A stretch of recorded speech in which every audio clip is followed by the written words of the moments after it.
Samantala, tiniyak ng Department of Health o DOH na handa ang bansa laban sa kumakalat na Nipah virus kung saan ito ay seasonal outbreaks sa Bangladesh at India.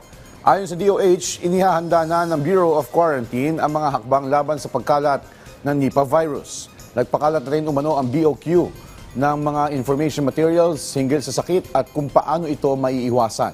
Samantala, nakaset up na ang mga thermal scanners sa mga palipatan sa bansa para masigurong may evaluate ang mga papasok sa Pilipinas.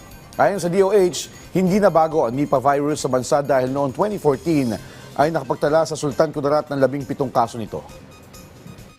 Ang DOH Bureau of Quarantine ay nananatiling mapagmatyag at inirekomenda ang mas mataas na kamalayan sa halip na paghihigpit sa paggalaw ng mga manlalakbay sa pamamagitan ng pagtuon